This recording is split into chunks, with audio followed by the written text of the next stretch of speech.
Hello student, I am Leelam Chandrakar from department of zoology. आज का हमारा टॉपिक है माइक्रोस्कोप। इस वीडियो में हम लाइट माइक्रोस्कोप के डिफरेंट पार्ट और उसके फंक्शन के बारे में डिस्कस करेंगे। तो पहले देखते हैं माइक्रोस्कोप क्या होती है। माइक्रोस्कोप एक इंस्ट्रूमेंट है, एक मशीन है जिसके ज़रिए हम छोटे छोटे ऑब्जेक्ट को देखते हैं। ऐसे ऑब्जेक्ट जो हमारे आम आँख से दूर है। ठीक है, तो ये एक बहुत इम्पॉर्टेंट इन्वेंशन है। इसके बाद ही हमें पता चला कि लाइफ एक्चुअली कैसे परफॉर्म करती है, क्योंकि हमने सेल को देखना शुरू किया, सेल के ऑर्गेनेलिस को देखा, डीएनए का पता चला कि इंफॉर्मेशन कहाँ पे स्टोर होती है हमारे सेल को फंक्शन कराने के लिए। ठीक है, तो ये एक बहुत इम्पॉर्टेंट इन्वेंशन थी। अब माइक्रोस्कोप का मीनिंग समझते हैं। तो माइक्रो का मतलब होता है स्मॉल और स्कोप का मतलब होता है टू सी। ठीक है, चीज़ों की तरफ देखना। तो इसी वजह से इसका नाम माइक्रोस्कोप पड़ा। इसकी हेल्प से हम छोटे वस्तुओं को बड़ा करके देख सकते हैं। ठीक है, उसके बाद है टाइप्स ऑफ माइक्रोस्कोप। तो माइक्रोस्कोप जो है वो डिफरेंट टाइप के होते हैं। स्टडी करने के लिए डिफरेंट टाइप के माइक्रोस्कोप का यूज़ किया जाता है। तो यहाँ पे कुछ टाइप दिए गए हैं। इसमें से सिर्फ हम लाइट माइक्रोस्कोप और इलेक्ट्रॉन माइक्रोस्कोप के बारे में स्टडी करेंगे। ठीक है, तो पहले देखते हैं लाइट माइक्रोस्कोप क्या होती है। लाइट माइक्रोस्कोप सबसे पहली टाइप है और सबसे अर्लियर टाइप है। ये 1590 में सबसे पहले इन्वेंट हुआ था, फिर इसमें मॉडिफिकेशन होता गया। ठीक है, तो लाइट माइक्रोस्कोप क्या है। लाइट माइक्रोस्कोप के अंदर विजिबल लाइट को यूज़ किया जाता है ऑब्जेक्ट को देखने के लिए, यानी विजिबल लाइट की जो वेवलेंथ है उसकी रेंज से ऊपर ऊपर के सारे ऑब्जेक्ट को देख पाते हैं लाइट माइक्रोस्कोप से। इसे सिंपल माइक्रोस्कोप भी कहा जाता है। इसके अंतर्गत हम डिसेक्टिंग और कंपाउंड माइक्रोस्कोप को देखेंगे। ठीक है,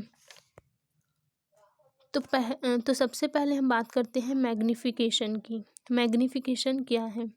तो जिस इमेज को हमें ऑब्जर्व करना होता है तो उसकी मैग्नीफिकेशन पावर क्या होगा कि वो जो इमेज है इनलार्ज हुआ है, यानी साइज में बड़ा हुआ है। तो इन साइज में बड़ा होने के लिए जो हम इंस्ट्रूमेंट चूज़ करते हैं तो हम कहते हैं कि ये उसकी मैग्नीफिकेशन पावर है, यानी किसी भी वस्तु की एबिलिटी कि वो किसी वस्तु की साइज को कितना बड़ा कर सकता है। ठीक है, तो किसी इमेज का अपीयरेंस साइज जो हमें देखने में नज़र आता है वो जब इनलार्ज हो जाएगा, बड़ा हो जाएगा, तो हम कहेंगे कि उस चीज़ की मैग्नीफिकेशन इतनी है, यानी कुछ मेजरमेंट होगी जो हमें बताएगी कि किसी इंस्ट्रूमेंट की मैग्नीफिकेशन पावर क्या है। ठीक है, उसके बाद है रिजॉल्विंग पावर। तो जब कोई इंस्ट्रूमेंट जो ऑप्टिकल इंस्ट्रूमेंट होते हैं जैसे कि कैमरा या फिर माइक्रोस्कोप वगैरह, ठीक है, तो जब इंस्ट्रूमेंट जो होते हैं वो दो ऑब्जेक्ट के इमेज को अलग करने की कैपेसिटी रखते हैं, यानी उसमें एबिलिटी होती है कि वो दो ऑब्जेक्ट की इमेज को अलग अलग करे, और कौन से इमेज को, जो एक दूसरे के बहुत नज़दीक नज़दीक लोकेटेड हो। ठीक है, तो उसको कहते हैं कि ये उस इंस्ट्रूमेंट की रिजॉल्विंग पावर है। ठीक है, तो दो क्लोजली क्लोजली रिलेटेड ऑब्जेक्ट, मान लो ये एक ऑब्जेक्ट है, एक इमेज है और ये सेकेंड इमेज है। ठीक है, जो एक दूसरे से क्लोजली रिलेटेड है। ठीक है, तो रिजॉल्विंग पावर का मतलब होगा कि वो इंस्ट्रूमेंट इन इमेज को या फिर इन पॉइंट को अलग अलग शो कर सकता है। ठीक है, तो रिजॉल्विंग पावर को हम एक डायग्राम से देख लेते हैं कि रिजॉल्विंग पावर क्या होता है। ठीक है, तो जैसे यहाँ पे ये एक इमेज है, तो इस पॉइंट में हमें सिर्फ एक ऑब्जेक्ट नज़र आ रहा है, यानी ये सिर्फ एक चीज़ नज़र आ रही है। जबकि जिस इंस्ट्रूमेंट की रिजॉल्विंग पावर हाई होगी यानी ज़्यादा होगी तो वो इस इमेज को क्लियरली दिखाएगा। ठीक है, तो जब क्लियर नज़र आएगी तो क्लियर नज़र आने पे हमें ये पता चला कि ये एक चीज़ नहीं थी बल्कि दो चीज़ थी। ठीक है, तो यहाँ पे इसका इमेज जो है वो अलग अलग दिखाएगा। ठीक है, तो रिजॉल्विंग पावर का क्या मतलब है कि दो चीज़ें क्लोजली लोकेटेड होती हैं, एक दूसरे के पास पास होती हैं। ठीक है, दो रेजुलेशन से वो चीज़ें जो है वो अलग अलग नज़र आती हैं।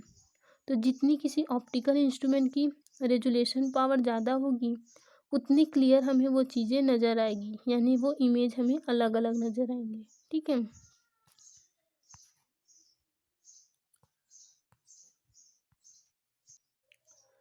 अब हम देखते हैं डिसेक्टिंग माइक्रोस्कोप को। ठीक है, डिसेक्टिंग माइक्रोस्कोप के डिफरेंट पार्ट और उसके फंक्शन को।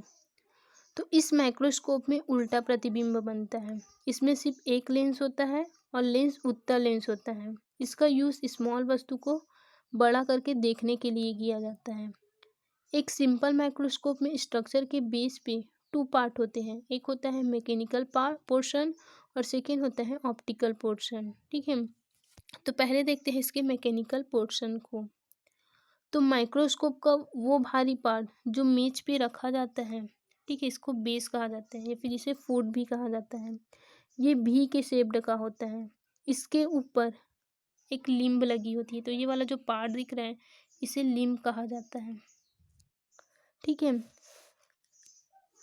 इसी को पकड़कर माइक्रोस्कोप को उठाया जाता है। अब लिम्ब के ऊपर धातु के फ्रेम में फंसी हुई कांच की स्टेज होती है। तो ये वाला जो पार्ट दिख रहा है इसको स्टेज कहा जाता है। उसके बाद लिम्ब में एक एडजस्टमेंट स्क्रेव लगा होता है। ठीक है, जो लिम्ब के ऊपर लगी एक अन्य छोटी घुमाने वाली लिम्ब को ऊपर नीचे एडजस्ट करने का वर्क करता है। ठीक है, और इस स्टेज के राइट और लेफ्ट पार्ट में स्लाइड को दबाने के लिए दो स्टेज क्लिप लगी होती है। ठीक है, उसके बाद देखते हैं इसके ऑप्टिकल पोर्शन को। तो लिम्ब से एक रिफ्लेक्टिव मिरर लगा होता है। ये लाइट को वस्तु पर संघनित करता है जो कांच की बनी स्टेज पर रखी जाती है। ठीक है, दूसरा ऑप्टिकल पोर्शन उत्तल लेंस होता है जो मुड़ने वाली फोल्डेड आर्म के एंड पर लगा होता है।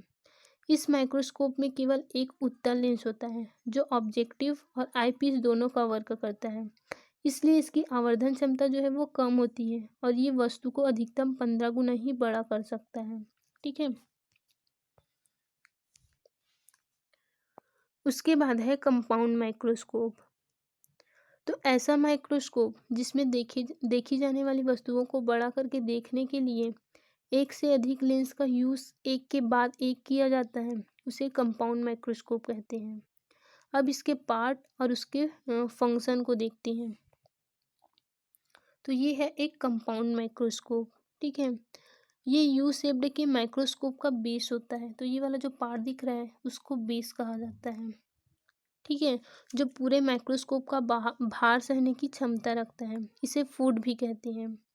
उसके बाद बेस के ऊपर वाले पार्ट को पिलर कहा जाता है। तो ये वाला जो पार्ट दिख रहा है इसे पिलर कहते हैं। इसी के ऊपर माइक्रोस्कोप के शेष पार्ट जो है वो प्रेजेंट होते हैं। फिर पिलर से जुड़ी एक सी शेप्ड की, मतलब कि ये वाला जो पार्ट दिख रहा है उसको आर्म कहते हैं। ठीक है, इसी को पकड़कर माइक्रोस्कोप को एक जगह से दूसरी जगह पर ले जाया जाता है। ठीक है, उसके बाद ये एक जो चौड़ी स्ट्रक्चर दिख रही है इसे स्टेज कहते हैं, जो आर्म के निचले सिरे से जुड़ा रहता है। इसके बीच में एक गोल पोर रहता है जिसके ऊपर दो क्लिप लगे रहते हैं, जिसकी हेल्प से स्लाइड के जो दोनों हिस्से हैं उसको दबाकर देखे जाने वाले स्लाइड के स्पेसिमेन को नीचे स्थिर किया जाता है। ठीक है, अब स्टेज के नीचे, मतलब कि यहाँ पे बीचों बीच स्टेज के पोर की ओर लाइट की मात्रा को नियंत्रित करने के लिए लगे पार्ट को डायफ्राम कहा जाता है। ठीक है, फिर है मिरर। तो स्टेज के नीचे आर्म के जो लास्ट पार्ट है, लास्ट एंड से लगे एक पोर से मिरर लगा होता है जो घूम सकता है। ठीक है, मिरर की एक सतह जो है वो समतल और दूसरी सतह कॉनकेव होती है। इसी की हेल्प से लाइट को परावर्तित कर स्टेज के पोर पर रखे गए स्पेसिमन तक पहुंचाया जाता है। ठीक है, फिर है बॉडी ट्यूब। तो ये वाला जो पार्ट दिख रहा है उसे कहा जाता है बॉडी ट्यूब। आर्म के ऊपर वाले सिरे से एक हॉलो ट्यूब के रूप में बॉडी ट्यूब जुड़ी होती है। इसके ऊपर इससे कम डायमीटर वाली एक और ट्यूब होती है जिसे ड्रा ट्यूब कहते हैं। ठीक है, ड्रा ट्यूब के ऊपर वाले पोर्शन में एक लेंस लगा होता है। ठीक है, यहाँ पे जिसकी क्षमता जो है वो 10x या फिर 15x होती है। इसे आई पीस कहते हैं। बॉडी ट्यूब के निचले एंड पे नोच पीस जुड़ी होती है। इसमें डिफरेंट क्षमता वाले ऑब्जेक्टिव लेंसेज को बॉडी से लगाने के लिए स्थान बने होते हैं। ठीक है, तो इनसे 10x, 40x और 100x क्षमता वाले ऑब्जेक्टिव लेंसेज जुड़े होते हैं। 10x क्षमता वाले लेंसेज को लो पावर ऑब्जेक्टिव लेंस और शेष अन्य को हाई पावर ऑब्जेक्टिव लेंस कहते हैं। ठीक है, उसके बाद है एडजस्टमेंट नोब। ठीक है, तो बॉडी ट्यूब को ऊपर नीचे करने के लिए आर्म के ऊपर दो नोब लगी होती हैं जो एडजस्टिव नोब कहलाती हैं। ये 2 टाइप के होते हैं, एक होता है कोर्स एडजस्टमेंट नोब और सेकंड होता है फाइन एडजस्टमेंट नोब। ठीक है, तो पहले देखते हैं कोर्स एडजस्टमेंट नोब को। तो इसकी हेल्प से बॉडी ट्यूब को ऊपर नीचे करके वस्तु को फोकस किया जाता है। ठीक है, फिर सेकंड है फाइन एडजस्टमेंट नोब। तो ये बहुत धीमी गति के बॉडी ट्यूब को ऊपर नीचे करती है। इसकी हेल्प से फोकस किए गए स्पेसिमेन का स्पष्ट प्रतिबिंब प्राप्त करने के लिए इस नोब का यूज़ किया जाता है। उसके बाद लास्ट है इंक्लाइमेशन जॉइंट। इसकी हेल्प से इस माइक्रोस्कोप की आर्म और बेस एक दूसरे से जुड़े रहते हैं। ठीक है, तो ये हुआ कंपाउंड माइक्रोस्कोप की डिफरेंट पार्ट्स। ठीक है।